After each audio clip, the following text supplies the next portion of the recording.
ጣልቃ ለመግባት ያው ልጠይቅ ብዬ ነው። አሁን ለመስጊድ ብር ባስገባ በሱ ስም ችግር አለው እንዴ? አላህ ስብሐነሁ ወተዓላ እርሱን ከካዱ ሰዎች ምንም አይነት ስራ አይቀበልም። ኢነማ የተቀበሉ ላሁ ሚነል ሙተቂን ይላል። እኔ የምቀበለው ከሚያምኑብኝና ከሚፈሩኝ ብቻ ነው አለ።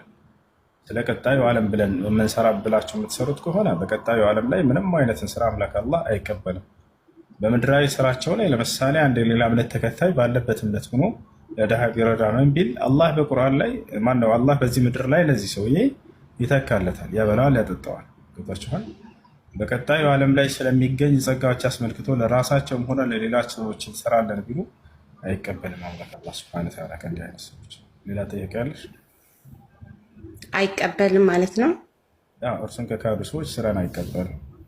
እርሱን ክደው ሌላ በምን መንገድ ነው ታዲያ እኔ አሁን መስጠት የምችለው? ማለት ለመስጠት ብፈልግ አሁን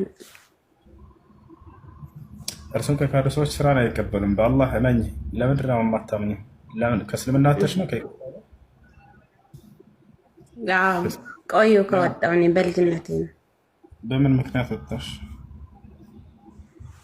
አይ ዝም ብዬ ነው። እኔ እንጃ፣ ዝም ብሎ ፈጣሪ እንደፈቀደው ክርስትናን ተቀበልኩ። ፈጣሪ ፈቅዶ ሳይሆን የራስሽ ፍላጎት ነው። ነገር ግን በምን ምክንያት እንደሆነ አላውቀውም እያልሽ አስተውይ። ክርስቲያን ትመስኛለሽ። ኢየሱስ ክርስቶስ መጽሐፍ ቅዱስ ላይ እኔ ሰው ነኝ ከአምላክ የሰማሁትን ቃል የማደርስላችሁ እያለ ይናገራል። ዮሐንስ ወንጌል ምዕራፍ 8 ቁጥር 40 ላይ ኢየሱስ ሲናገር አሁን ግን እናንተ ልትገድሉ ትፈልጋላችሁ፣ አብርሃም እንዲህ አላደረገም፣ እኔ ከእግዚአብሔር የሰማሁትን እውነት የምነግራችሁ ሰው ነኝ አለ። አንደኛ ጢሞቴዎስ ምዕራፍ 2 ቁጥር 5 ላይ ይላል አንድ እግዚአብሔር አለና በእግዚአብሔርና በሰዎች መካከል አንድ መካከለኛ አለ፣ እርሱም ሰው የሆነ ኢየሱስ ክርስቶስ ይለዋል። ሰው ነው እያለ ቃል በቃል የሐዋርያት ሥራ ምዕራፍ 2 ቁጥር 22 ላይ የክርስቶስ ተማሪ ጴጥሮስ ቃል በቃል ኢየሱስ ሰው ነበረ እያለ ቃል በቃል ይናገራል።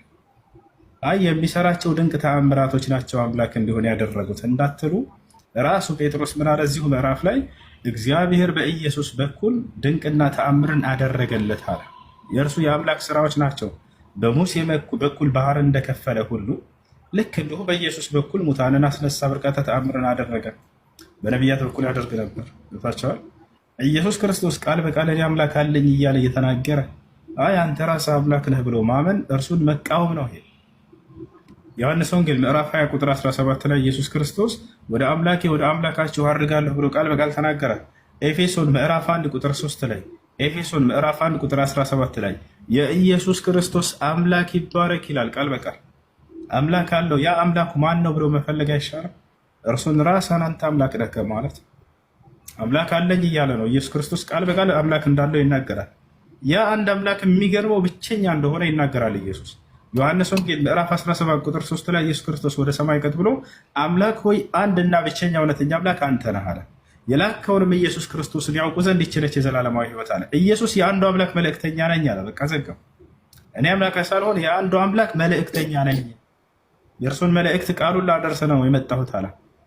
ከእርሱ የሰማሁትን ቃል እነግራችኋለሁኝ አለ። የምትሰሙት ትምህርቴስ የእኔ አይደለም አለ፣ የላከኝ አምላኬ ነው እያለ ይናገራል። ትምህርቱም የአምላኩ ነው፣ ተአምሩም የአምላኩ ነው፣ የላከውም አምላኩ ነው። አምላክ እንዳለው ይናገራል። ለዚህ ለአንድ አምላኩ እያለቀሰ ይሰግድ ነበር፣ ይገዛው ነበር።